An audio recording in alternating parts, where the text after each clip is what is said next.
যে তারা জাতীয় ঐকমত্য প্রতিষ্ঠার বদলে জাতীয় অনৈক্য প্রতিষ্ঠার একটা প্রচেষ্টা গ্রহণ করেছেন। সংবিধান সংস্কার পরিষদের নামে একটা আইডিয়া এখানে সংযুক্ত করা হয়েছে, যেটা আগে জাতীয় ঐকমত্য কমিশনে কখনো টেবিলে ছিল না, আলোচিত হয়নি, এ বিষয়ে কোনো ঐকমত্য হয়নি। আমরা জানি আসন্ন যে নির্বাচনটা হবে সেই নির্বাচনটা হবে জাতীয় সংসদের নির্বাচন। জাতীয় সংসদের সংসদ সদস্যগণ নির্বাচিত হবেন। এখন সেই সংসদ সদস্যদেরকে যদি সংবিধান সংস্কার পরিষদের কার্যক্রম পরিচালনা করতে হয়, সেটা তো জাতীয় সংসদেই সিদ্ধান্ত নিতে হবে। এখন জাতীয় সংসদে কি সিদ্ধান্ত নিবে সেটা তো আলোচিত হয়নি জাতীয় ঐকমত্য কমিশনে, এবং এই বিষয়ের কোনো সুপারিশ বা এ বিষয়ে কোনো আলোচনা না হওয়ার পরেও এই সুপারিশ মেলার মধ্যে হঠাৎ করে যে পরবর্তী জাতীয় সংসদ একই সাথে সংবিধান সংস্কার পরিষদ হিসেবে কাজ করবে, এই সিদ্ধান্তটা ওনারা আরোপ করতে পারেন না, চাপিয়ে দিতে পারেন না। দ্বিতীয় হচ্ছে, জাতীয় সংসদ নির্বাচনের মাধ্যমে কেবল জাতীয় সংসদ গঠিত হওয়ার কথা, সংবিধান সংস্কার পরিষদের জন্য তো কোনো নির্বাচন হচ্ছে না। নির্বাচন তো হবে জাতীয় সংসদের জন্য। এটা শেষ। আজকে যেটা সবচেয়ে জাতীয় গুরুত্বপূর্ণ বিষয় সেটা কি? জাতীয় ঐকমত্য কমিশন তাদের সুপারিশ সরকারের কাছে পেশ করেছেন। সেখানে এমন কিছু বিষয় উত্থাপন হয়েছে, আপনারা এখনো পড়ার সুযোগ হয়েছে কিনা আমি তো জানি না। আমি আসার আগে অনেকগুলো প্রিন্ট নিয়েছি, এখানে 6টা সংযুক্তি সহ প্রায় 100-2 কাগজ আছে, সবগুলো দেখতে পারি নাই। এখানে দেখতে দেখতে আমি যেটা দেখলাম, জাতীয় ঐকমত্য কমিশনকে আমরা ধন্যবাদ না দিয়ে উপায় নেই। কেন ধন্যবাদ দিচ্ছি? যে অবশেষে তারা তাদের প্রক্রিয়া কার্যক্রম সমাপ্ত করতে পেরেছেন।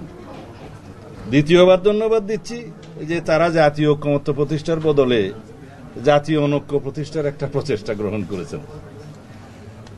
আমার মনে হয় যা কিছু প্রস্তাব ওখানে দেয়া হয়েছে, আপনারা যদি সেটা দেখেন তাহলে আপনারা দেখবেন যে জুলাই জাতীয় সনদ যেটা আমরা স্বাক্ষর করেছি, সেই স্বাক্ষরিত সনদের বহির্ভূত পরামর্শ বা সুপারিশ বহির্ভূত অনেক আদেশের যে সংযুক্তি সেটা সংযুক্ত করা হয়েছে।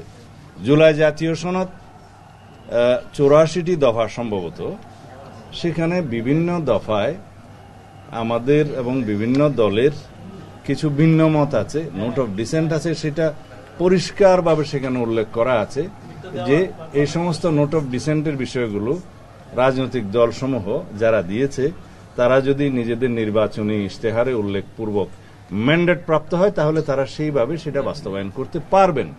সেটা এই প্রিন্টেড জাতীয় জুলাই সনদের যে বই এখানে আপনারা পাবেন, সমস্ত দফায় দফায় যেখানে যেখানে নোট অফ ডিসেন্ট আছে সেখানে আছে। অথচ বিস্ময়করভাবে আজকে যে সংযুক্তিগুলো দেয়া হলো সুপারিশমালার সাথে, সেখানে এই নোট অফ ডিসেন্টের কোনো উল্লেখ নাই। এবং গণভোট আয়োজনের ক্ষেত্রে তারা অবশ্য 2টা অপশন রেখেই বলেছেন যে আগে অথবা পরে হতে পারে, সেটা সরকার বিবেচনা করবে, হয়তোবা রাজনৈতিক দলসমূহের সাথে আবার আলোচনা হতে পারে। এখানে একটা নতুন বিষয় সংযুক্ত করা হয়েছে যে সংবিধান সংস্কার পরিষদের নামে একটা আইডিয়া এখানে সংযুক্ত করা হয়েছে, যেটা আগে জাতীয় ঐকমত্য কমিশনে কখনো টেবিলে ছিল না, আলোচিত হয়নি, এ বিষয়ে কোনো ঐকমত্য হয়নি। আমরা জানি আসন্ন যে নির্বাচনটা হবে সেই নির্বাচনটা হবে জাতীয় সংসদের নির্বাচন। জাতীয় সংসদের সংসদ সদস্যগণ নির্বাচিত হবেন। এখন সেই সংসদ সদস্যদেরকে যদি সংবিধান সংস্কার পরিষদের কার্যক্রম পরিচালনা করতে হয়, সেটা তো জাতীয় সংসদেই সিদ্ধান্ত নিতে হবে। এখন জাতীয় সংসদে কি সিদ্ধান্ত নিবে সেটা তো আলোচিত হয়নি জাতীয় ঐকমত্য কমিশনে, এবং এই বিষয়ের কোনো সুপারিশ বা এ বিষয়ে কোনো আলোচনা না হওয়ার পরেও এই সুপারিশ মেলার মধ্যে হঠাৎ করে যে পরবর্তী জাতীয় সংসদ একই সাথে সংবিধান সংস্কার পরিষদ হিসেবে কাজ করবে, এই সিদ্ধান্তটা ওনারা আরোপ করতে পারেন না, চাপিয়ে দিতে পারেন না। দ্বিতীয় হচ্ছে, জাতীয় সংসদ নির্বাচনের মাধ্যমে কেবল জাতীয় সংসদ গঠিত হওয়ার কথা, সংবিধান সংস্কার পরিষদের জন্য তো কোনো নির্বাচন হচ্ছে না। নির্বাচন তো হবে জাতীয় সংসদের জন্য। নির্বাচন কমিশনের কনস্টিটিউশনাল ম্যান্ডেট কি? সাংবিধানিক যে ম্যান্ডেট নির্বাচন কমিশনের, সেটা হচ্ছে জাতীয় সংসদ নির্বাচন অনুষ্ঠান করা আর রাষ্ট্রপতির নির্বাচন অনুষ্ঠান করা। এখন জাতীয় সংসদ নির্বাচন অনুষ্ঠানের মধ্য দিয়ে কেবল জাতীয় সংসদ হইতে গঠিত হবে, এখানে তো সংবিধান সংস্কার পরিষদ গঠিত হবে না। হ্যাঁ, আমরা যে গণভোটের প্রস্তাব করেছি সেই গণভোটের মধ্য দিয়ে এই জুলাই জাতীয় সনদের বাস্তবায়নের পক্ষে জনগণ যদি সম্মতি দেয়, সেটা জনগণের একটা সার্বভৌম সম্মতি হবে, অর্থাৎ পরবর্তী জাতীয় সংসদ এবং সংসদ সদস্যগণ সেটা বাস্তবায়ন করার জন্য বাধ্য থাকবে। সেটা হচ্ছে জুলাই জাতীয় সনদ। কিরকম? যেভাবে জুলাই জাতীয় সনদ স্বাক্ষরিত হয়েছে ঠিক ওইভাবে, যেভাবে ঐক্যমত্য প্রতিষ্ঠা হয়েছে ঠিক ওইভাবে, উইথ নোট অফ ডিসেন্ট। এখন যে সমস্ত প্রশ্নগুলো আমি দেখলাম এখানে বলা হয়েছে আপার হাউসে অর্থাৎ উচ্চ কক্ষে নিম্ন কক্ষের প্রাপ্ত ভোটের আনুপাতিক হারে আসনের মধ্য দিয়ে উচ্চ কক্ষ গঠিত হবে, এইরকম তো কোনো সিদ্ধান্ত হয়নি। সিদ্ধান্ত হয়েছে উচ্চ কক্ষ গঠিত হবে 100 সদস্যের, এবং তারা কিভাবে কোন পদ্ধতিতে নির্বাচিত হবে সেটার ব্যাপারে তো ঐক্যমত্য হয়নি। কেউ ভোটের অনুপাতে চেয়েছে, আমরা চেয়েছি নিম্নকক্ষের আসনের অনুপাতে। এখানে বলা আছে যেভাবে নোট অফ ডিসেন্ট দেয়া হয়েছে সেই নোট অফ ডিসেন্ট গুলো নির্বাচনী ইশতেহারে উল্লেখপূর্বক যদি আমরা ম্যান্ডেট প্রাপ্ত হই, যে রাজনৈতিক দলসমূহ ম্যান্ডেট প্রাপ্ত হয়, তারা সেইভাবে সেটা বাস্তবায়ন করবে। তারপরে এখানে পিআর এর ভিত্তিতে তারা প্রস্তাব সরাসরি করে ফেললেন এবং এখানে কোনো নোট অফ ডিসেন্টের উল্লেখ নাই। আর এখানে নাকি গণভোটে সেই প্রশ্নটা উত্থাপিত হবে যে ভোটের অনুপাতে, ভোটের প্রাপ্ত ভোটের সংখ্যা অনুপাতে পিআর অনুষ্ঠিত, এই জাতীয় উচ্চকক্ষ গঠিত হবে কি হবে না জনগণ মতামত দেবে, সেই বিষয়টা তো ঐক্যমত্য হয়নি।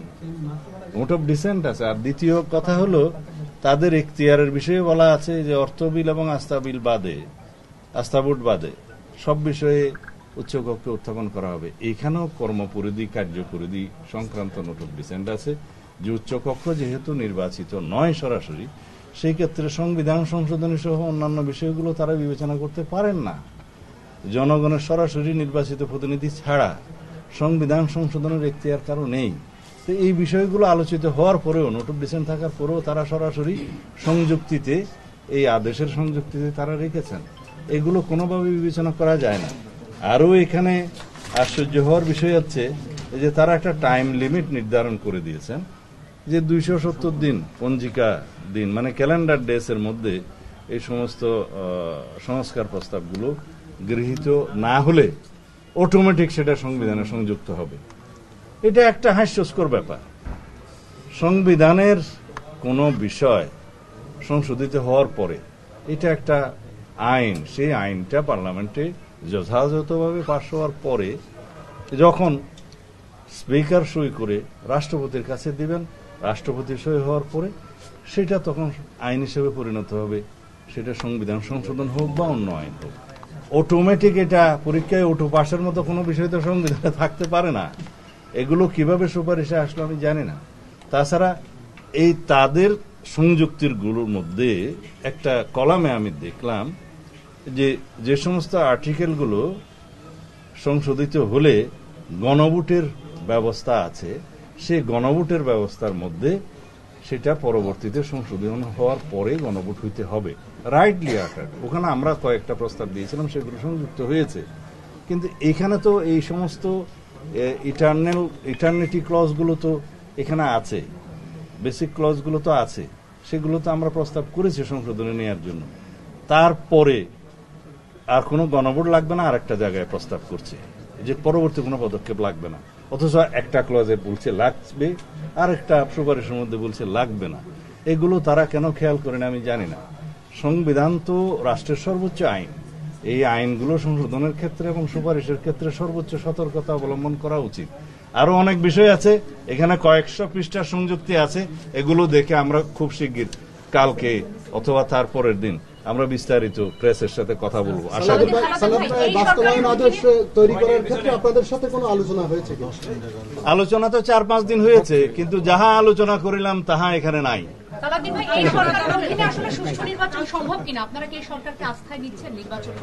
এই কথা বলার সময় এখনো আসে নাই। আমরা আশা করি যথাযথ প্রক্রিয়ায় এই সুপারিশগুলো বিবেচনা করা হবে এবং আইনানুগ সাংবিধানিক প্রক্রিয়ায় আমরা জাতীয় সংসদ নির্বাচন ইনশাআল্লাহ পাবো। আমরা এটা আশা করি। এই অন্তর্বর্তীকালীন সরকারের অধীনেই আগামী নির্বাচন হবে, সেটাও আশা করি। সুপারিশ যা দেওয়ার দিয়েছে, আমার মনে হয় জাতীয় ঐক্যমত্য কমিশন নিষ্কৃতি পাওয়ার জন্যই কিছু সুপারিশ দিয়ে তারা কার্যক্রম সমাপ্ত করতে চেয়েছে। এটা আশা করি উপদেষ্টা পরিষদ, সরকার পুঙ্খানুপুঙ্খ আলোচনা করবেন, বিবেচনায় নেবেন, এবং যেটা আইনানুগ হবে এবং সাংবিধানিক ভিত্তি থাকবে, যে প্রক্রিয়ায় গেলে আমরা একটা নিয়মতান্ত্রিক পদ্ধতিতে নির্বাচন করতে পারবো, সেই প্রক্রিয়াতে তারা গ্রহণ করবেন।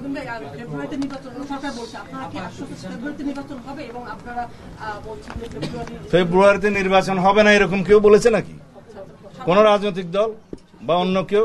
সরকার, নির্বাচন কমিশন, আমরা কেউ তো বলিনি যে ফেব্রুয়ারির প্রথমার্ধে নির্বাচন হবে না বা চাই না। অবশ্যই হবে, হতে হবে। এটা পরে কথা বলবো।